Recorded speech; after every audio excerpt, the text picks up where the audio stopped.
Estamos de volta com o Podteles, o podcast do direito, e hoje para falar sobre a importância da juventude na vida pública e no debate político, né? O nosso convidado de hoje é o vereador mais jovem da história da capital de Santa Catarina, né? Ingo Câmara vai estar aqui com a gente para falar sobre os desafios, as brigas na política, o debate e também muito sobre política nacional e estadual, né? Com visão de quem está aqui na capital de Santa Catarina. Doutor Diógenes, preparado para hoje? Eu tô com medo, cara. Não, brincadeiras à parte, obrigado, Ingo, pela tua presença. Queria deixar uma lembrancinha aqui para ti hoje, tá? Tu tomar um cafezinho e lembrar do bate-papo de hoje. Então, ou lá na... Aí, ó. É isso aí. Aí quando tu for fazer aquela votação lá na Câmara, toma uma aguinha na caneca. Vai dar uma relaxada. Quando tiver uma briga boa na Câmara, tá ali, ó. Com café. Com açúcar eu sei. Ingo, eu queria te conhecer, eu te conheço, obviamente, ali da Câmara, eu sei que tu fosse o primeiro suplente do PL, fizesse uma votação muito boa, histórica, eu acho que foi a tua primeira campanha, né?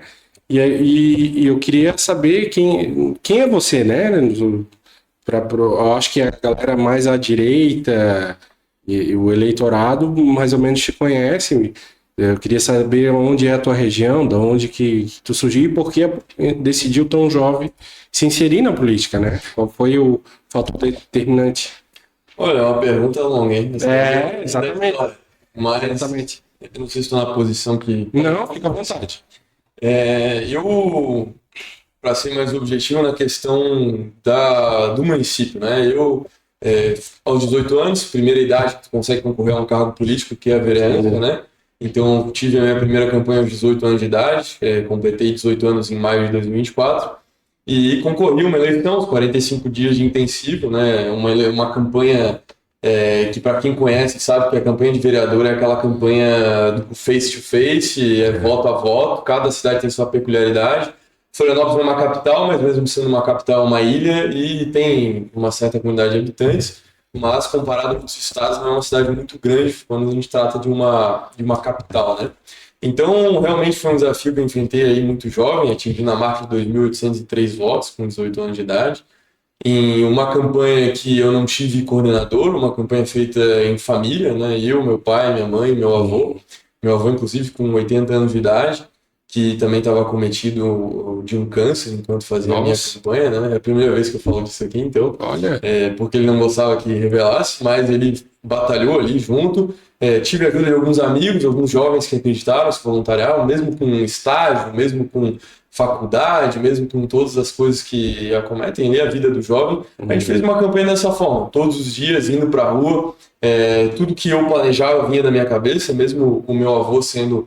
alguém com muito mais experiência política, assim, ele tinha aquela visão da política como era feita há muitos anos atrás. Eu tinha a visão da nova política que surgiu com as redes sociais e a gente tentava realmente entrar num ponto de convergência para saber qual era a melhor estratégia, né? Então, não tive auxílio de profissionais, a estrutura do partido mesmo, eles sendo muito atenciosos conosco, porque realmente não era uma estrutura que dava conta de dar atenção devida para cada candidato.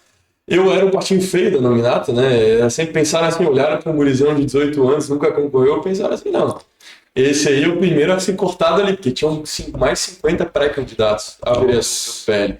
Então, numa nominata aqui em Florianópolis, as quantidade de cadeiras da Câmara mais 24. Sim. Então, na hora de fatiar alguém fora ali, olharam para o rostinho e iam fatiar, né? Mas, graças a Deus, tive ali a confiança do seu Heleno, saudoso, que Deus o tenha. Sim. E também... O Frigo, que é hoje secretário da Pesca do Estado, que foi quem me trouxe para o partido aos 17 anos de idade. Então, tive ali apoio de diversas personalidades que acreditaram realmente, o próprio governador, os seus filhos acreditaram em que havia um espaço, né, que já era algo que estava crescendo dentro do PL e no Brasil, dar espaço para o jovem, né? E não tinha ninguém que pegasse isso, né? Então, eu fui o candidato mais jovem da história da eleição. Então, de todas as eleições que ocorreram, eu fui o candidato mais jovem da história aqui na capital. E fiz essa campanha no último dia, eu lembro, eu estava usando, até tem a marquinha ainda do sol, né? Mas eu estava usando o Apple Watch, deu 36 km a pé no último dia de campanha. Nossa. Então eu tive que sair ali nos braços, né, do pessoal Então, realmente, eu quis fazer uma campanha que eu dei meu sangue, utilizei as estratégias que vinham na minha cabeça, não tinha um planejamento, eu acordava no dia pensando, pô, o que eu vou fazer? Aí eu basicamente tracei ali uma estratégia de reincidência, eu lia os posicionamentos geográficos, onde que a pessoa fazia a rotina, peguei um pouco de psicologia social, que eu conhecia da cultura de Florianópolis, a minha região majoritária, onde eu tive mais votos, foi o centro da cidade, eu fiz quase 800 votos, em 786, salvo Você é morador Sim, morador do centro, bem pequeno, convivo ali no Morro da Cruz. E também na região do Estreito, né? Que tem muita gente ideologicamente alinhada que mora ali. Claro. Na região do Estreito foi a minha segunda posição ali. Mas tive voto, eu acho que em todos os bairros. Pelo menos em todos os bairros tive um voto. Até a surpresa foi que a maioria das urnas do centro da cidade era eu sempre em segundo colocado, algumas em primeiro. Então, realmente foi uma surpresa. Porque para quem conhece a política, como o senhor também conhece, sabe, tinha figuras muito conhecidas disputando essa eleição, né? Uma eleição de vereador. Então, o próprio vereador lá do norte da ilha, que o pai dele foi vereador também, foi um legado. Teve outras figuras que já tinham sido vereadores que se candidataram novamente, né? Que fizeram menos votos que eu. Então, conseguir essa posição de 18 anos de idade, realmente, eu não tenho outra explicação que não tenha sido um milagre, não tirando de fora o fator humano de esforço, né? Sim. Mas que tenha sido um milagre, né? Então, Legal. objetivamente, sobre a campanha, não aprofundando muito, esses foram os detalhes, né? Mas a gente pode desenvolver. E a outra parte da pergunta foi a questão... Tua origem, da onde tu é, tua família, o interesse pela política. Eu nasci aqui em Florianópolis, né? Dia 26 de maio de 2006. Nasci ali na nossa... que agora, né? Não é mais... Era a única maternidade, agora não é mais a maternidade. Sim. É Círio Luiz ali? Ali é Círio Luiz. Na Carlos Corrêa, né? No hospital. Então, nasci ali. Vivi, né, desde criança ali no Morro da Cruz, aqui no centro da cidade. Meu pai é tradicional da ilha, né? Meu pai nascido e criado aqui na ilha, conhecido há muitos anos, né, da turma do Casquidum. Meu pai é o Fábio Altop, né, conhecido da turma que fazia aquelas coisas na beira-mar, né, com carro, fazia aquela turma que era mais antiga da cidade. Então realmente tem essa tradição aqui vindo da minha parte de pai. A família de pai de mãe é do Rio Grande do Sul, né, meu avô veio do Rio Grande do Sul, minha mãe veio com 9 anos para cá. Legal. Então trouxe essa questão familiar aí bem próxima, apesar de que o sangue, né, entrando mais agora de como que isso me afeta, né, o sangue de liderança, eu acredito que foi algo que eu trouxe muito mesmo do meu avô, né, onde ele passou, ele liderou, né, em Osório, que era a cidade onde ele viveu com a família toda, teve uma época que ele chegou a ser presidente de 7 associações ao mesmo tempo. Então realmente ele fazia muito, ele gostava muito desse trabalho de sociável, esse trabalho de entregar para o próximo ali, e muitas pessoas não estavam dispostas a fazer, né? Então, por onde ele passou, ele chegou aqui já ajudando em campanhas, chegou aqui, foi fundador do Banco do Empreendedor no Estado, foi fundador da Enfo, também um sócio fundador da Enfo CDL, ali da Grande Florianópolis, foi fundador da CIP na Palhoça, foi um dos precursores ali do movimento de crescimento daquela cidade. E era empresário? Empresário, sempre foi empresário, né? Sempre esteve ali no ramo empresarial. Sim. Quis liderar, nunca quis ser político, apesar de ter sido secretário na Palhoça. E onde é que entra? E agora entra a parte interessante, né? Por quê? Meu avô teve todas essas experiências, né, dentro da política, e justamente por isso ele não queria, ele era voto contra totalmente de eu entrar na política, né? Porque ele saiu justamente pelo fato do que ele viu lá dentro. Sim. Então ele teve todas essas experiências, né? Como secretário na Palhoça, inclusive, ele conta a história que ele tirou do próprio bolso, viajou para a Espanha para pegar projetos de fora, de coleta de lixo, capacitação, ensino técnico, isso e aquilo. Chegou aqui, montou todo o projeto, toda a Câmara de Vereadores era contra. Aí, quando ele foi lá, apresentou, esforçou, aí todo mundo quis aparecer na foto. Então, meu avô, ele sempre teve essa questão com a política de que ele via como é que o ego das pessoas podia afetar o resultado no final. Então, ele era contra, né, eu entrar.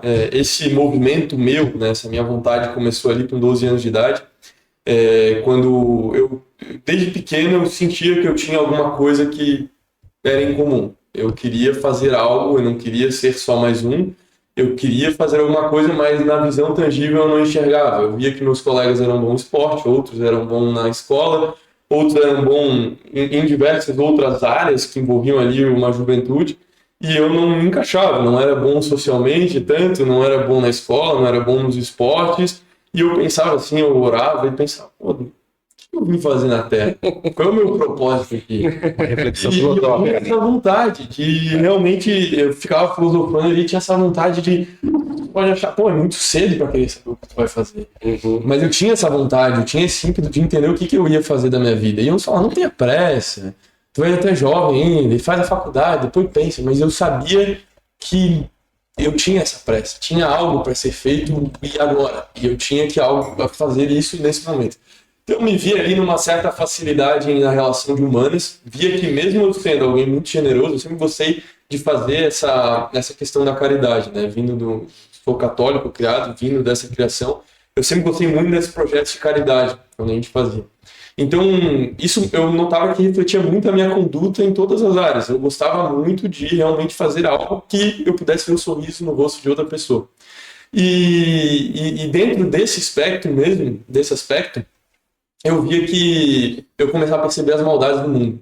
Eu percebi que tu fazia o bem, as pessoas ficavam felizes com aquele bem que você fazia, mas elas abusavam, elas às vezes tiravam o teu tapete, elas te traíam, elas apenas faziam isso para te usar, né? E eu pensava, não, deve ter algo a ser feito a respeito em relação a isso. Então, consultando muito internamente, assim, orando bastante, até que, rodando pelo YouTube, eu conheci um professor chamado Olavo de Carvalho. E ali, vendo as coisas que ele falava, me gerava muita curiosidade. Eu sempre fui uma criança muito hiperativa e curiosa. E eu comecei a observar seus conteúdos no YouTube. E depois, em seguida, não demorou muito tempo, eu comprei o seu curso, comecei a fazer o curso dele, curso online de filosofia, o COF, famoso COF, e me aprofundando naquilo, eu pensei, pronto, a minha área vai ser filosofia política e ciência política, eu gosto disso. Começava a debater com os colegas, começava a ter esses posicionamentos firmes que eu tinha antes, inclusive. Eu lembro que eu nunca esqueço, eu acho que era uma aula no 6º ano, eu tinha ali 11 para 12 anos também, onde a professora de redação, ela chegou e pediu pra gente, eu tava começando ali as crônicas de opinião, acho que era alguma coisa nesse sentido, e ela pedia pra gente, vocês vão falar agora sobre pena de morte, qual a opinião de vocês? Então eu já comecei a pensar, pô, a criança de 11 anos já quer saber a nossa opinião sobre pena de morte. E aí eu lembro que eu tive um posicionamento muito forte em detrimento aos outros colegas ali naquela hora, e aquilo me marcou também, né? Porque eu nunca fui alguém que conseguia, às vezes, me limitar a expressar minha opinião em 30 linhas. Então eu gostava muito de falar, gostava muito de argumentar, gostava muito de falar. Não é à toa que estuda direito, né? Tu faz direito, no local certo. Então, assim, sempre gostei daquilo, né? Apesar de não ter advogado na família, tem um primo que é advogado, alguma coisa assim, mas simplesmente pai, avô, não tem, né? Essa influência. Então percebi meu posicionamento forte. Só que até então não pensava em ser político. Assim. Até que eu percebi que fazer a política, até Aristóteles, que eu estudei aos 13 anos, ele falava o homem é um animal político, não por natureza, mas pela sua natureza sociável, a política se tornou uma consequência. Então eu comecei a perceber que as coisas se tratavam sobre política. E a partir desse caminho que eu fui trilhando, eu conheci na rede social, obviamente, o presidente Jair Bolsonaro. Eu vi ali o seu discurso no Congresso, enquanto sozinho, né? Eu olhei algumas coisas do Enéas também. Só que também do Nicolas Ferreira, né? Que eu vi até quando ele não era vereador ainda. Eu acompanhava ele. Eu lembro de um posicionamento que viralizou dele, onde ele foi numa faculdade, na palestra, onde eu acho que tinha o Leonardo Boff lá. E ele, com a mochilinha dele, se inscreveu ali para falar. E aí falou tudo na cara do Leonardo Boff. Então eu me identifiquei com aquilo. Eu falei, pô, um aluno de direito, um guri jovem, se posicionando politicamente, e depois ele se tornou candidato a vereador, acompanhei a campanha dele, e aí eu comecei a pensar ali perto dos 14, dos 15 anos, eu pensei, pô, quantos anos é para ser vereador? Aí eu fui consultar, comecei a ler a legislação. Começou a fazer conta. Comecei a fazer conta e percebi Tô quase. Percebi, legal, tô chegando. Aí eu, 18 anos, eu vi que era possível, né, ser candidato a vereador, eu pensei, vou ser candidato a vereador. Legal. O que eu posso perder se eu botar meu nome à disposição? Mas, Ingo, é importante falar sobre esse momento, né? O Dr. Diógenes acompanha, estuda, analisa muito da política municipal, principalmente, né? Naquele momento, 2024, o teu nome não figurava em pesquisa, a política tradicional não te considerava, né? Essa era a verdade. O que fez tu fazer essa votação tão grande aqui em Florianópolis, né? Logo na primeira campanha e tão jovem. A que se deve isso? Tem fatos para isso? Existe um movimento? Porque não se via, né? Eu comecei a perceber na metade da campanha que podia dar boa, né? Mas não aquele número. Eu ouvi falar no nome dele nas últimas 2 semanas. Tá aí, ó. Sim, eu acredito, se a pergunta é mais direcionada a fatores políticos, sociológicos, eu acho que sim, há fatores, né? Eu percebia, né, eu posso dizer que desde quando eu tomei a decisão aos 15 anos, não foi uma decisão somente de uma vontade própria, uma sede por algo. Eu sempre via a política como um meio de realizar certas coisas, né? Um espaço, porque não existe espaço vazio, na política não existe vácuo, é um espaço que tem que ser ocupado. Então, eu percebi que as pessoas estavam numa transição, a partir do momento que Jair Bolsonaro surgiu como um líder que quebrou uma espiral do silêncio que antes existia dentro da política, com um teatro das tesouras entre uma direita moderada, uma falsa direita, e apenas uma esquerda se radicalizando de uma forma muito confortável, eu percebia que as pessoas estavam como se fosse um transe coletivo. Aí, a partir de que houve esse rompimento no campo das ideias com Olavo de Carvalho, e depois outras ideias foram sendo criadas no campo intelectual, e depois com o presidente Bolsonaro na política institucional, eu percebi que isso foi uma crescente. Eu participei desde os 6 anos de idade das manifestações contra a Dilma. Na real, o primeiro que eu participei, nem o tema principal não era impeachment da Dilma, que foi em 2012. Eu tinha meus 6 anos de idade, eu participei, eu lembro que teve até conflito, que jogaram pneu e queimaram ali na ponte. Eu acho que não lembro se foi na Pedro Ivo ou com o Salles. Mas chegou até uma situação conflituosa ali na primeira manifestação que eu fui aos 6 anos. Então, eu acredito... 2013, essa. Foi em 2012, 2013 ali, exatamente. Aquela das Copas das Confederações. Isso. Do Vem Pra Rua, né? Isso, Vem Pra Rua. Isso, Vem Pra Rua, exatamente. Exatamente. Bateu o recorde aquela. Bateu o recorde. A gente foi uma das maiores, assim, do mundo. E ali começou... Mudou a política nacional, né? Ali começou, na verdade, o declínio da Dilma, né? Exato. Ali do governo dela. Tu tava naquela e tal? Eu estava, né? Obviamente não entendendo muito, mas sempre muito curioso, né? Eu sempre questionei, né? Isso meus pais podem falar melhor do que eu, né? Mas eu sempre fui questionador, no sentido que eu assistia o noticiário, eu escutava, meu pai deixava a TV ligada ali na cozinha, enquanto a gente almoçava. Eu escutava, mas por que o pessoal tá reclamando disso? Mas por que isso? Por que aquilo? Aí a fase dos porquês meu foi política. Claro. A fase dos 12 anos aí, os pais que estão assistindo já prestem atenção. Seu filho começar a fazer a fase dos porquês com política, você está ferrado. Porque eu fui devidamente muito chato, né? Mas valeu a pena. Mas, enfim, eu assisti então, portanto, pegando todo esse cenário que vocês acompanharam mais do que eu, né? Vocês já tinham uma maturidade de consciência muito maior. Mas o que eu observei com uma consciência maior ali, então, portanto, dos 15 anos, né, que foi a véspera, portanto, 2021, 2020, 2021 e 2022, eu já tinha 16 anos para votar. Então, votei pela primeira vez em 22, então eu observei que realmente houve essa crescente há uma população querendo, não uma renovação no sentido de simplesmente renovar e trocar as figuras repetidas da política, mas há uma grande quantidade de pessoas que estão observando a política de uma forma mais qualificada. Não só porque fulano é de determinada posição ou de fulano é de determinada outra posição, mas que estão observando os detalhes de um candidato. O que ele representa? O que eu entendo por um candidato? Em quem que eu voto? Eu voto numa proposta? O que um político faz? Então, com Jair Bolsonaro, não só houve esse despertar do patriotismo, que é pelo fato, um dos fatores principais que ele é conhecido, mas no despertar de uma observação da política com olhares um pouco mais qualificados. E isso por uma população em geral. Antigamente ninguém sabia quem era o ministro do STF, hoje as pessoas comentam quem é o ministro do STF. Mas tu não acha, e aí aqui não é nenhuma... a gente botar mais um componente na mesa, né? Esse aí foi o resultado, né? Esse despertar. E vamos dizer, a contra-causa, foi, claro, de um governo que estava se desfazendo e uma onda de algum modo, eu acho, né, com o discurso dele, ele conseguiu colar na questão de anticorrupção, a questão da Lava Jato e tal. E naquele momento, eu acho que ele percebeu esse movimento, né? Claro que ele já era um cara que muito antes ele já tinha esses ideais que você naturalmente... Essas ideias que para algumas pessoas eram até, vamos dizer assim, extremadas, né? Naturalmente. mas eu acho que o resultado a causa foi essa. Sim. É isso que eu quis dizer. Vou aproveitar Essa questão também. do Lava Jato e Sim. declínio do governo Dilma, declínio da política tradicional. Eu acho que essa observação, né? Não sei qual que é a tua opinião. Você fala muito sobre Jair Bolsonaro, né? Por que outras figuras da direita ou da dita direita não encantaram tanto quanto Jair Bolsonaro? E por que só essa figura te gera esse encantamento, né? O que tem no Bolsonaro que os outros não têm? Eu acho que ele entra bem com o que ele falou, porque a gente pega um contexto, né? Realmente houve um contexto nacional, mas não houve um corajoso. E Jair Bolsonaro foi esse cara.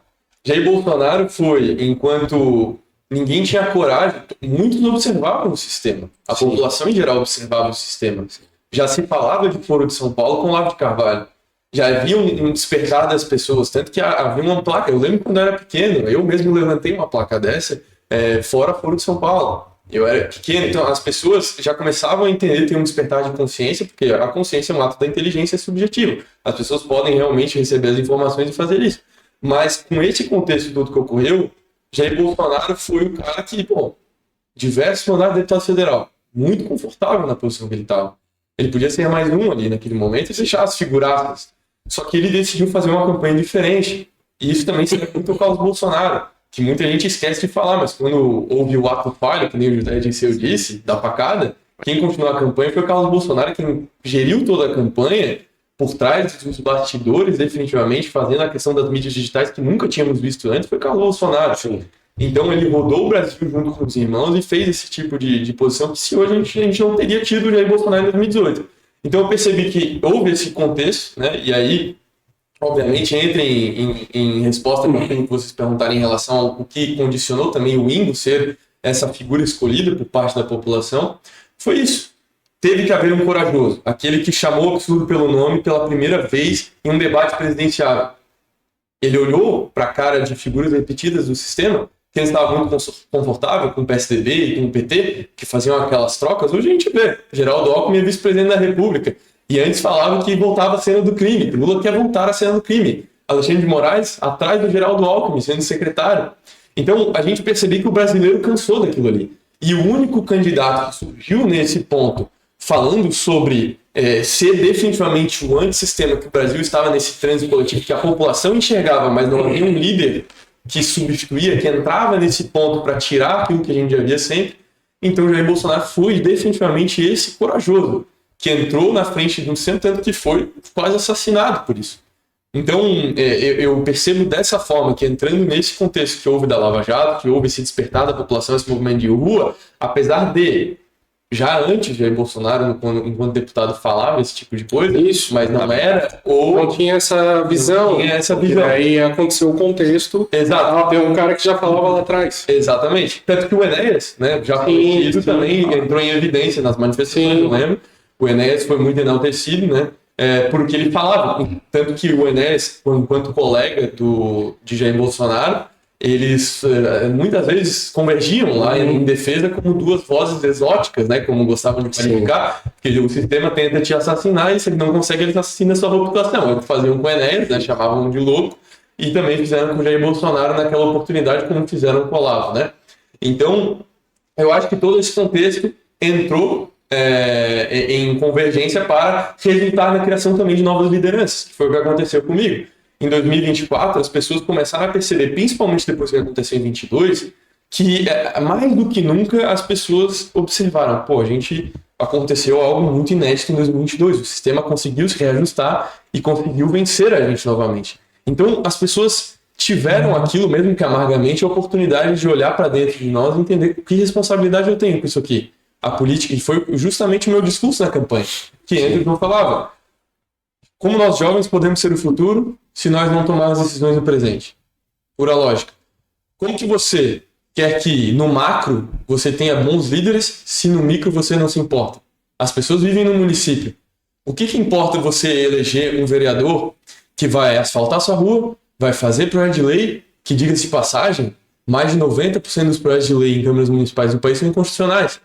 Então, eu justamente trouxe a mentalidade antissistema anti-velha política. Uma das frases que eu usava é: como o Brasil, se a velha política fosse sinônimo de bons resultados, o Brasil seria primeiro mundo. O que mais temos no Brasil é justamente isso. A velha política se aliando junto, julga-se às vezes com maioria centrão, aliando-se ali com as ideias de uma esquerda que se radicalizava, enquanto a gente tinha uma velha política dita direita moderada, que era o PSB. Eu não consigo imaginar que a gente chamava o Aécio de direita. Hoje é um objetivo. O Alckmin, né? A primeira figura. O Sarney, o FHC. Entende? Então, tipo assim, era isso que estava muito confortável. O PSDB era a direita naquele momento. Naquele momento era. Era o antagonista do então PT, enfim, alguns partidos de esquerda. E eu acho que o que tu falou, de fato, a questão do que é ser direita, claro que foi um movimento também mundial, né? Sim. Não foi um movimento aqui, só aqui, nós tivemos Reino Unido, tivemos Estados Unidos, Argentina lá, eu esqueci o nome do empresário na época, o Macri, né? Nós tivemos e claro, esse movimento ele vira e mexe, acontece de modo, mas assim, trazendo para nossa realidade, eu vi que recentemente tu assumiu a Câmara, né? Como um suplente ali, eu acho que ficou 30 dias. Isso. E existe uma grande possibilidade, eu acredito também, de você assumir definitivamente, que muito provavelmente eu acho que o PL vai ter candidatos a deputado estadual que são vereadores e podem assumir ali a cadeira. E eu queria te perguntar qual que é o que tu pensa. Aí a gente está saindo do cenário nacional e toda o teu olhar e como isso mexeu contigo, mas o que tu pensa vendo essa possibilidade, o que o Ingo pode trazer, né, naturalmente no cenário municipal e qual que seria a tua plataforma, né? Claro que tu já trouxe aí vários componentes, mas eu digo assim de relevância para o próprio município, né? Num cenário localizado aqui. Bom, enquanto eu consegui, graças a Deus, eu sempre me cobrei muito, né? E assim como foi na campanha, aquilo que eu falei na campanha, não que eu tenha prometido algo, que eu definitivamente não prometi nada, eu apenas prometi uma boa conduta e um suor para realizar um trabalho que tinha que ser feito. Nos meus 30 dias, eu pude dar um gosto para a população de Florianópolis, o que faz um jovem conformado dentro de uma situação de poder político. Eu fui o único, até então, que saí da Câmara com 30 dias de atuação, com 206 indicações, 8 projetos de lei, tive também 3 requerimentos, sendo um deles, todos eles aprovados, tive também um projeto de lei complementar, e ainda outros ofícios, obviamente não aparecem ali na transparência, que são ofícios internos, mas outros diversos ofícios atendidos. Então, eu pude mostrar para a população de Florianópolis o que alguém que tem energia e disposição é capaz de fazer no município. E é bom ressaltar, sem sair das minhas funções. Eu cumpri a função que existe de um vereador com excelência. Todas as ferramentas constitucionais de um vereador eu cumpri, inclusive fiscalizações. Eu era a base da prefeitura, não sou ainda a base da prefeitura, né, pelo partido que compõe, mas não deixei de observar as demandas que precisavam. Inclusive, a região que, obviamente, tive pouco tempo, mas que eu consegui focalizar a maior parte das minhas fiscalizações foi a região continental. Eu visitei praticamente todos os centros de saúde, postos de saúde e a UPA, né, do continente, fiscalizando todas as demandas que ocorreram. Então, as funções do vereador, né? Todo mundo adora falar, pelo fato de ser poder legislativo, focaliza muito na questão de criação de projetos de lei. Eu falei, vocês não vão esperar de mim alguém que vai criar um monte de projetos de lei inútil, que não serve para nada, inconstitucionais, inclusive um que eu protocolei, que estava com margem de inconstitucionalidade, eu mesmo pedi o arquivamento. Sim. Então, reconhecendo meu próprio erro, fiz a consultoria técnica lá com os procuradores. Então, não tenho medo de admitir. Fiz dessa seguinte forma, né? Inclusive um projeto de lei complementar. Eu falo para as pessoas, quando na campanha eu falava, vocês precisam votar na conduta de uma pessoa E aí, a partir da conduta, vocês vão conseguir observar como que eu vou atuar em diversas demandas que chegarem até mim, é justamente isso que eu mostrei na prática. Eu falava, mas qual é a sua formação acadêmica? O que você faz? Qual é a sua história? Quantos projetos sociais? Não sei o quê. Eu falei, eu quero que você vote em mim por quem eu sou. E não porque definitivamente você vai pegar lá um vereador que tem... Obviamente eu vou perder para todos os outros. Se você pegar os vereadores que têm 5 mandatos, você vai dizer, mas olha, o fulano fez tanto que não fez nada. Tá. Então, se você for votar por isso, mantenha-se como tá. A cidade está muito boa, né? Então, eu, justamente nesse discurso, né, observando as questões nacionais, os apoios, tudo que focalizei na minha campanha, trouxe para minha atuação em 30 dias e mostrei que era possível. Mostrei que as funções de um parlamentar por essência que vem do francês parlar, todas as vezes que teve fala em tribuna, eu me posicionei nos horários de partidos, posicionando tanto em pautas nacionais, que é aquilo que meus eleitores gostariam de ouvir e definitivamente ouviram de mim, posicionei em pautas que eram atinentes à cidade e também ao Estado, e vocês podem pegar todos os meus discursos que tiver. Fui em todas as sessões, mais de 100 legislações, questões que foram votadas, estive votando, relatei um projeto na comissão também de turismo, né? Ajudei a enterrar um projeto do PT também. Então, realmente... Esse projeto? Foi um projeto de uma parlamentar do PT que basicamente instituiu uma lei Rouanet municipal. Então, o dinheiro de vocês, né, e aí, vocês, o senhor que é da parte do direito, né? A gente sabe que uma questão primordial para nós que gostamos muito do estudo das palavras, porque o direito a gente precisa entender muito da semântica, a linguagem, as palavras fazem sentido. Chega um projetinho a falar a fim de promover o bem-estar social. Vem cá, o que é bem-estar social? Bem subjetivo. Defina o que é bem-estar social. Então, é justamente nessas margens de abstrações que abrem margens para que ditaduras cresçam, para que imposições ou situações que beiram a margem da ilegalidade aconteçam no município e também exemplos nacionais também de haver. Então, tudo bem, a nossa própria Constituição diz que fulano tem direito à saúde. Tá, faz parecer que ninguém tem direito de ficar doente. Em vez do Constituinte escrever todo o povo tem direito ao acesso aos meios que possam garantir a saúde, não. Aí ficaria difícil. O Estado ia complicar para eles. O político tem que entregar os meios. Não, ele diz direito à saúde. Tá, mas o que é direito à saúde, meu Deus do céu? Então, eu, como alguém que estudo o direito, mas não só por causa da faculdade, mas alguém que entende a importância da linguagem, eu fazia pente fino em tudo, se passava. Tudo, e não era somente a assessoria. Né? Eu tive jovens voluntários, né, que estiveram comigo, mas não foi só eu. Me atinha ali e olhava aquilo com um afinco e prestava atenção nos detalhes da palavra. Então foi assim que eu fiz uma análise totalmente técnica, né? Legal. Né? Inclusive, eu vou ter que dar uma passada lá para conversar com alguns colegas, porque estavam tentando ressurgir de uma forma ilegal lá dentro. Então, o tapetão... É o amigo, né? Quem avisa, amigo é. Mas, Zingo, talvez você seja o primeiro vereador, né, da história de Florianópolis que enaltece tanto a filosofia do Olavo de Carvalho, né? Por que Olavo de Carvalho para você é tão importante? Por que ele acompanha teus discursos, tuas crenças e teus valores, né? A gente sabe que é um nome polêmico nas redes, né? Sim. Bom, o professor Olavo, ele, até antes do presidente Bolsonaro, ele foi aquela voz basicamente única, né? No meio que talvez seja o mais importante, né, que a gente viu do sistema brasileiro, que seja no meio da comunicação, né? Ele foi um cara que esteve dentro da esquerda, ele foi esquerdista, né? Morou com José Dirceu e viu de perto, observou como um sistema crescia no Brasil. Então, por toda a história, né, dele, assim como eu me identifico na escola, eu era a voz única também, né? Então eu tendo a ter suspeito para falar de vozes únicas, né?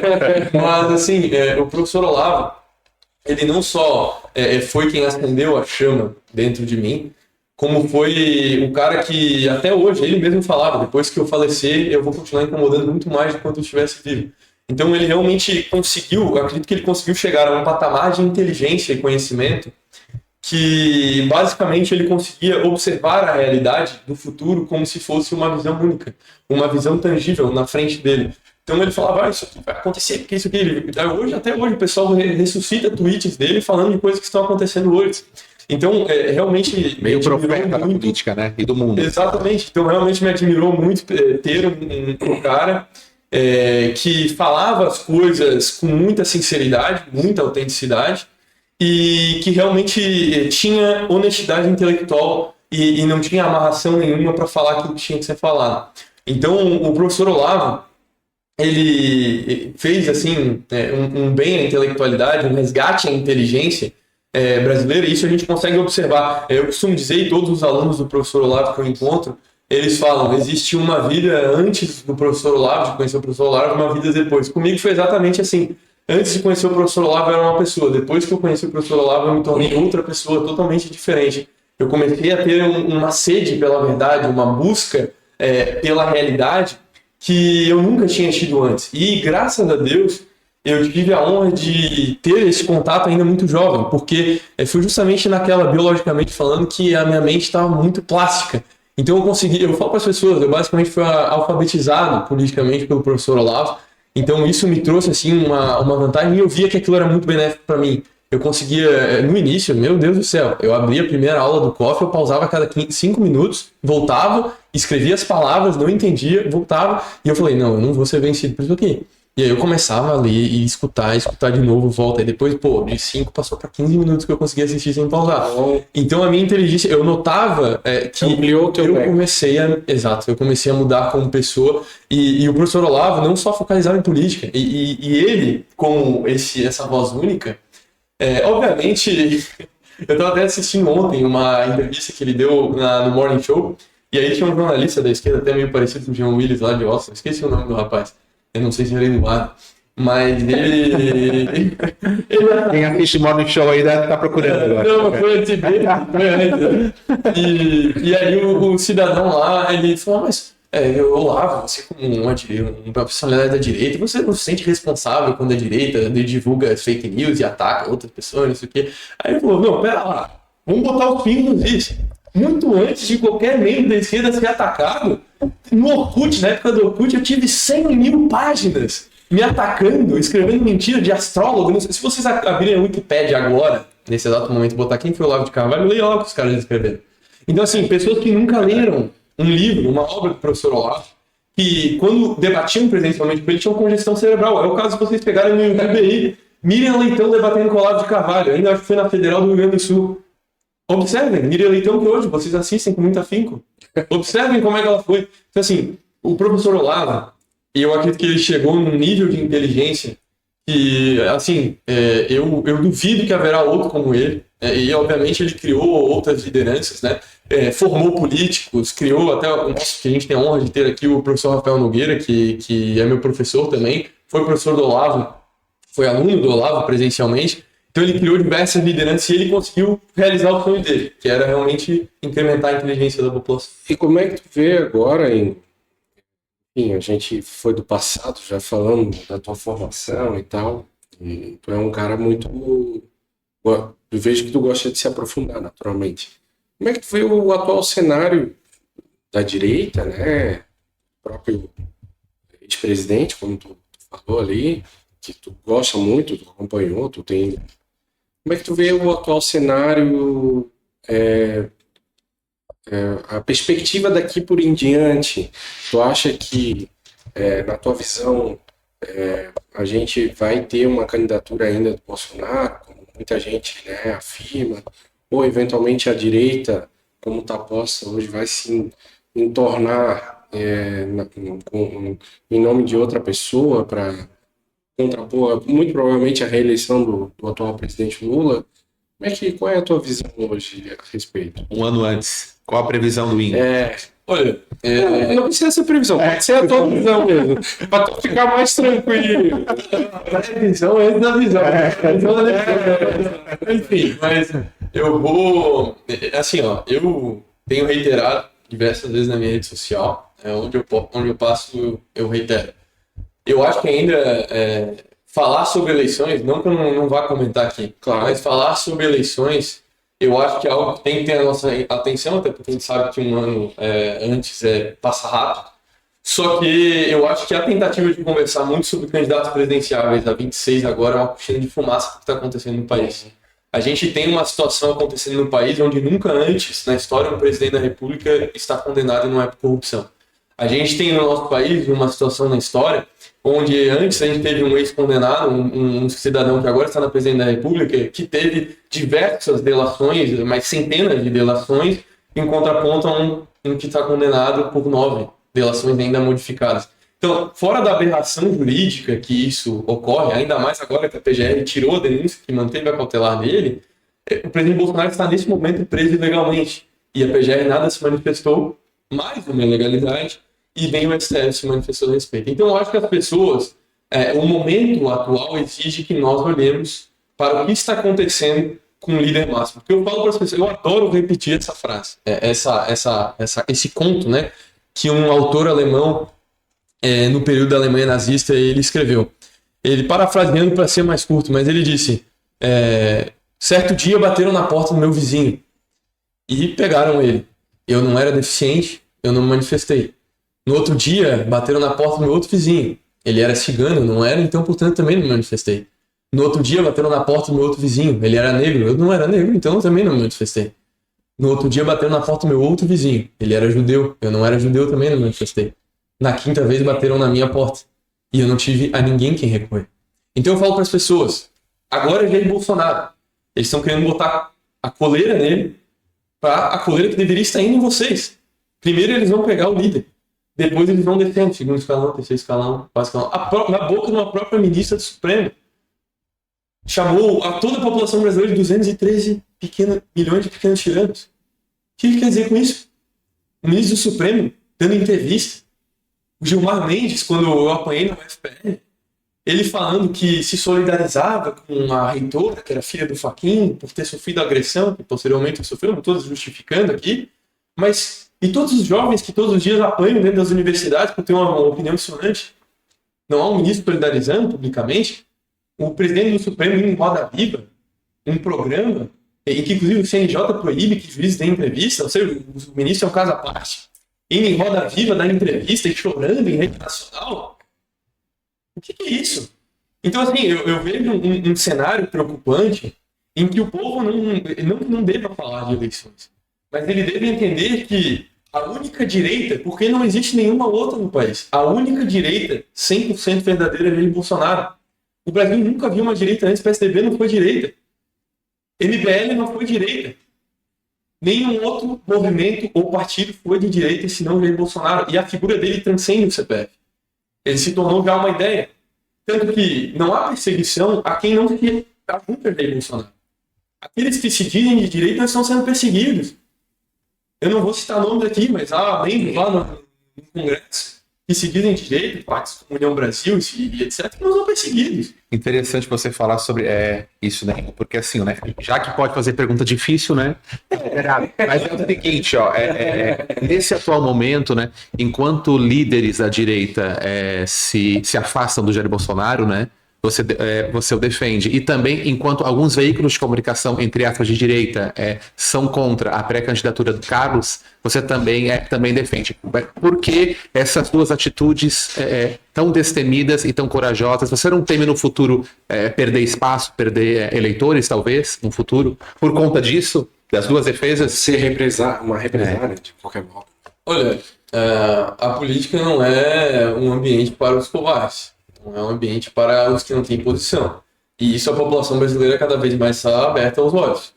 E não é por isso, é uma questão, novamente, de conduta. Eu sempre prezei pela coerência e falei até ontem, quando um jovem me perguntou como é que eu lidava com críticas, né? Falei, a partir do momento, inclusive eu acho que a segunda frase que eu coloquei no meu perfil quando eu fundei minha página no Instagram. A partir do momento que você entende que o único julgador legítimo que você tem é Jesus Cristo, você não deve satisfação a ninguém. Eu levo isso para dentro de mim e ponto. Aí eu observo, obviamente, pessoas que eu tenho uma admiração, que possam me criticar, enfim, etc.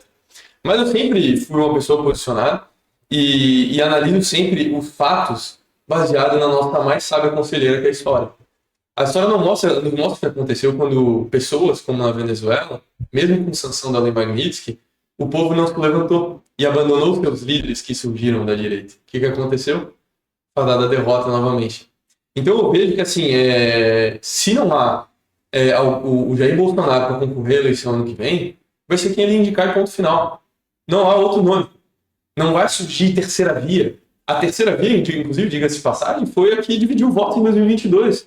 Que vote nulo, vote branco. Lembra? Vocês lembram aqueles que se diziam de direita, vote nulo, vote branco? Vocês lembram? Esses movimentos que prejudicaram? Manda a conta da luz agora para eles pagarem. Manda a conta dos honorários advocatícios que você está sendo processado por falar em rede social. Você pode ser preso. Então, eu vejo com muita clareza a questão do presente, do passado e do futuro. E entendendo dessa forma, entendendo o que... E aqui não é aqueles em nome do pragmatismo político, em nome da direita limpa, da tecnicidade. Parabéns! Enquanto vocês pregam a tecnicidade, o pragmatismo político, dizendo que nós não somos pragmáticos, vocês deixam a esquerda crescer.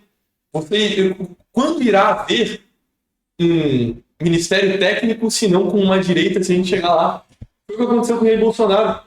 Então, a gente precisa entender a formação de time. A esquerda entendeu isso há muito tempo. Hoje a gente pega a rede social, tá a direita lavando roupa suja fora de casa. Eu nunca vi a direita chegar, a esquerda subir hashtag contra fora José Dirceu, você deixou o mensalão vazar e não sei o que. Nunca vi. Faz sentido. Eu nunca vi isso. Então a gente precisa entender o que está acontecendo e entender que o cara que transformou isso, deixar o ego de lado, o cara que fez isso acontecer, foi Jair Bolsonaro, foi os filhos do presidente Bolsonaro, inclusive com ênfase no Carlos, que foi a pergunta, foi Carlos Bolsonaro que manteve de pé enquanto ninguém acreditava. Depois do ato falho, foi ele que manteve de pé uma campanha, a única campanha verdadeiramente de direita que a gente teve no nosso país. Nunca houve antes. Se houve uma direita antes, foi na época do Carlos Lacerda com a UDN, que inclusive muitos dizem que a gente apoia o regime militar, mas é o regime militar que destruiu a UDN. Então, eu prezo pela coerência, de fato, coerência histórica. Mas, desde a Constituinte, a gente não teve nenhum levantar de esquerda, ou até antes da Constituinte, a gente não teve nenhum levantar de esquerda, de direita verdadeira, enquanto com Jair Bolsonaro. Então, aqueles que decidem se afastar do presidente Bolsonaro, é uma decisão. Mas eu digo, respondendo a pergunta, a história cobrará os covardes. Ela não cobra aqueles que foram posicionados. Obviamente, a história pode cobrar aqueles que cometeram erros de posicionamento, que muitas vezes podem cometer. Mas defender aquilo que é certo nunca vai ser motivo de vergonha. E aquilo que é certo, com os fatos mais constatáveis que eu consigo enxergar, observando tudo que está acontecendo no hoje, porque assim, vamos ser sinceros, o diabo não bate de frente com quem está andando do lado dele. Se tu tá caminhando ao lado do diabo, você não vai ter conflito com ele. A partir do momento que você virou o caminho e bateu de frente, vai começar. E é o que a gente tá vendo. Quem que tá sofrendo assassinato de reputação na mídia? Quem que está sendo perseguido com aparato jurídico? Quem que está sendo perseguido por opiniões? Quais são os alunos dentro da academia que estão sendo perseguidos? É os que pensam de esquerda? Então a gente, para mim, é muito visível. É tangível essa situação. Então o posicionamento, para mim, é muito claro nesse sentido. E aqueles que dizem que uma divisão da direita poderia entregar para o Lula, o que você diria sobre isso, assim? Essa divisão na direita? Verdade. A divisão da direita pode entregar para o Lula, que é o que eu falei. Aqueles que não entendem nada de formação de time, que ignoram os seus grandes, os seus líderes, né, que passaram e tiveram a sua história, também são fadados a serem fracassados, né, nesse momento de construção, porque a política é construção. Sim. Então, quando a gente não tem uma construção sendo feita e uma divisão, enquanto o outro lado está há 60 anos fazendo uma construção, ocupando os espaços, o que mesmo agora um líder da esquerda aqui na manifestação que teve aí, nos atos que teve aí contra a anistia, ele falou, nós temos que ocupar os espaços, ocupem as organizações, ocupem as igrejas, ocupem os pontos de influência. Então eles entendem aquilo que tem que ser feito, ocupem as universidades, os diretórios. Então, eles entendem a união. Não quer dizer que eles não briguem internamente, porque eu sei de várias brigas que eles têm. Mas eles entendem o conceito de formação de time. E protagonismo, né? Grande questão, me parece, né? Não sei, eu não sou conhecedor da área como você, da direita, vamos dizer assim. Me parece que há uma guerra de narrativas da própria direita, né? Vou dar um exemplo aqui, o Eduardo está numa narrativa, numa atuação, e aqui dentro tem pessoas do próprio partido que discordam e externam essa... Eduardo, filho do Sim. Bolsonaro, né? Então, e de algum modo, claro, cada um tem a sua bolha e tal, algumas atuações talvez ampliaram o problema, vamos dizer assim, né? Fortaleceram o outro lado, de algum modo. Talvez atuações que não foram talvez bem pensadas ou conversadas, e eu entendi o teu ponto Dividir para conquistar. Exato. Tática de guerra histórica. É normal. E isso acontece na guerra cultural, na guerra não. Entendi. E se existem várias direitas, Ingo, qual é a tua direita? Qual é a direita que você realmente defende? Olha, eu defendo a direita que defende o meu inegociável. O meu inegociável, primeiramente, eu sou cristão, depois vem acompanhando outras coisas. Então, se há um espectro, se há um grupo, se há pessoas dispostas, com coragem, a defender aquilo que é meu inegociável, é essa direita que eu estou. E definitivamente, a direita que defende isso é a direita fundada e que surgiu com o Jair Bolsonaro. Não teve outra direita que defendeu com tanto afinco essas pautas como essa. O primeiro que denunciou, lembra, o kit gay, que foi tão polêmico, que o presidente Bolsonaro, na época, como deputado, mostrou lá os materiais didáticos que estavam sendo expostos para as crianças na sala de aula. Então foi esse primeiro que denunciou os absurdos, lembra do Champinha, com a Maria do Rosário? Foi ali que a população brasileira viu, opa, há pessoas, que antes era político, era tudo vagabundo, há pessoas em situação de poder que estão defendendo aquilo que é nosso inegociável. E essa onda toda surgiu com o presidente Bolsonaro e que tornou-se definitivamente a única direita que não só trouxe para dentro a população, a massa como um todo que estava indignada, mas também formou novas lideranças a partir dessa relevância. Então hoje a gente vê, quando a gente fala no sucessor do Lula, vocês conseguem pensar em algum nome?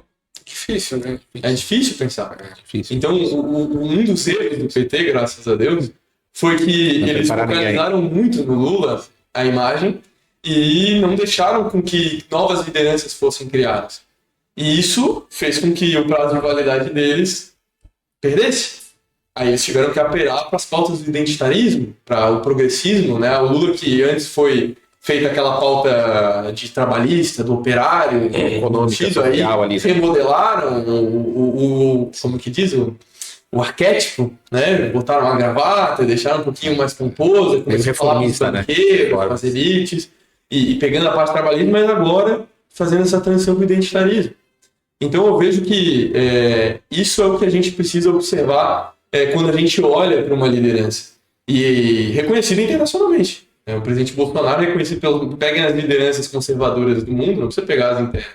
Quem que eles comentam? É o presidente Bolsonaro. Então, por esse e tantos outros fatores, que o presidente Bolsonaro é o único líder da direita, e a tentativa de dividir só vai prejudicar os nossos próximos anos. Queria eu que a gente vivesse em uma democracia de fato, como os liberais clássicos da antiguidade, a filosofia clássica o idealizou, e a gente pudesse ter debates de ideias. Nos Estados Unidos, por exemplo, os democratas não são para lá tudo isso de esquerda. Eles debatem muitas pautas econômicas que aqui no Brasil seriam consideradas neoliberais. Então, eu observo dessa forma que o cenário ideal do Brasil seria legal se a gente tivesse um debate entre as coisas consolidadas, superássemos filosofias que já foram há mais de décadas consideradas falidas. Mas não é o caso. Há muitas pessoas manipuladas, inclusive dentro das universidades. É um ponto que é complicado. Isso é verdade. Isso, Maurício. Estamos indo aí quase para o nosso final aqui, entrevistando o vereador mais jovem da capital. E para encerrar, Ingo, né, qual é o seu projeto para o futuro, né, os seus sonhos? E você não teme a sua vida não participando de manifestações nas universidades, porque andam bem perigosas, né? Sim. Na minha época não era assim, acho que na tua também não. Eu era um cara mais comedido, não era... Não tive essa atuação, Claro, como do Ingo, combatente. Porque na minha época também foi uma época de mais parcimônia e tal. E os meus interesses eram... Eu não tinha esse despertar, esse olhar assim, político. Claro, poderia concordar ou não, mas eu era um pouco mais comedido, né? Então, depois eu tinha minha opinião. Inclusive é muito diferente da tua, mas não é O interessante. debate aqui. é esse. Não, porque o legal é a gente veio aqui para te ouvir naturalmente, e o legal é ouvir o outro lado. Eu posso não concordar, posso concordar. Não, os outros. E eu acho que é isso que faz a capacidade da gente aprender, de desenvolver. Tem uma lendária frase. E sair da bolha, né? Eu acho que as pessoas não se conversam, mas esse é o problema. Né? Precisa mais isso. bolha- A gente vê pouco. Bolha. Debate de ideias. A Exato. bolha faz muito mal. Sim, o próprio Aristóteles falava, né, que entra nessa situação das universidades, quando para as confrontações de ideia, a população emborrece. E é justamente com essa hegemonia de um discurso único que obviamente, proposital, que tomou conta das universidades, que fez com que chegasse a esse ponto. Né? Porque eu falo para as pessoas, os jovens de hoje são a classe política da manhã. E também não há nada mais pentelho nesse mundo do que uma mente brasileira cheia de opiniões formadas. Eu vejo que é isso que toma conta da juventude. Eu lembro mesmo a roda pedagógica de Paulo Freire, né, que era feita ali no ensino médio. Os professores pegavam a pauta do momento e jogavam ali para todas as crianças debaterem. E eu falava, tá, vocês jogaram algum material para a gente pesquisar, jogaram opiniões diferentes? A gente teve um tempo para pesquisar anteriormente? Não tem. Só debata. Ah, não, eu acho isso. Quando me perguntavam, você tem opinião sobre isso? Não tenho. Ah, mas por que não? Não tenho. Não preciso ter opinião sobre tudo. Eu preciso entender o que é essas coisas. Então eu vejo, Maurício, essa questão do meu futuro, né? Eu tenho como missão de vida, seja dentro da política institucional, seja, portanto, com cargos eletivos ou algo nesse sentido, ou em outra área, eu tenho como missão de vida fazer política, né? Entender essa natureza e esse propósito que eu tenho, e através da política, em suas diversas áreas de atuação, seja cultural, midiática, institucional, enfim, todas essas, seja qual for, eu tenho como missão de vida fazer política. Né? E através da política, levar pessoas para o bem, influenciar pessoas para o bem. Eu encontrei nisso uma vocação, tenho vontade, obviamente, de continuar, vi a diferença que faz uma pessoa em espaços como uma Câmara Municipal, como uma Assembleia, como uma Câmara Federal, enfim, vi a diferença que faz essas pessoas em cargos como esses. Então, acredito que eu tenho uma vocação direcionada para esse caminho, mas jamais abandonarei as universidades, a juventude, porque há mais de 60 anos a esquerda entendeu que biologicamente o jovem era o campo fértil para o desenvolvimento dessas ideias. O jovem quer se identificar, está com os hormônios aflorados, está com toda essa Tem mais ansiedade, né? Com essa ansiedade, quer com tudo isso à flor da pele. Então a esquerda entendeu isso há muito tempo. E por isso que os socialistas fabianos ali no século XIX, eles começaram essa tomada, depois com a escola de Frankfurt direcionada à América, e Antônio Gramsci no regime fascista, a Revolução Cultural, porque eles entenderam que a União Soviética ia falhar, eles tinham essa consciência, e a partir disso, eles entenderam que a Revolução não poderia ser feita mais armada. Então até o próprio Gramsci escreveu na cadeia, ele falou, ocupem as universidades, ocupem as igrejas, ocupem os meios de comunicação, e a partir disso vocês começarem a influenciar as pessoas para esse caminho. Tanto que o comunismo no Brasil entrou através da CNBB. Eles entraram no Brasil pela Igreja Católica, falando, né? Então, eu tenho isso como missão de vida. Não busco a morte, não busco ser preso, não busco nada disso, né? Tenho uma vida pela frente, mas, ao mesmo tempo, também não temo, né? Se não houvesse o medo, a coragem não seria uma virtude. Então, eu vejo a minha vida como propósito de vida. Isso aqui é totalmente passageiro. Obviamente, eu tenho um apreço muito grande. Meu maior sonho é ser pai, ser marido, né? E construir algo assim, meu sonho humano, né? Mas acima de mim, acima de qualquer sonho humano, tem o meu sonho, o propósito que Deus me deu, e todas essas oportunidades, todos esses privilégios, todos esses talentos, eles não podem ser jogados no lixo. Então, eu sou obrigado a entregar isso. Então, a minha visão de vida é essa. Eu tenho isso como missão de vida. Eu só paro dentro do caixão, se for antes, se for mais tarde. Não vou parar, vão ter que me engolir, vou continuar, não vou parar, não vou precipitar, não vou retroceder. E acredito que há uma geração de inconformados com uma chama crescente que realmente está observando tudo que a gente está fazendo. E nós iremos vencer. pode demorar, vai doer, mas nós iremos vencer. Show. Deus abençoe. Igor, muito obrigado pela tua presença aqui. Engrandeceu muito o podcast. É um prazer conhecer a tua história. Desejamos toda a sorte do mundo. E a porta está aberta. Próximo podcast vai ser 5 horas. Né? Vai ter que ser 5 horas e ao vivo com cheio de perguntas. Exatamente. Aí é melhor ainda.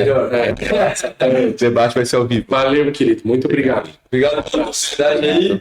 Teles, Maurício, Continua acompanhando Deus abençoe. Abraço. Tchau. o podcast do Direito.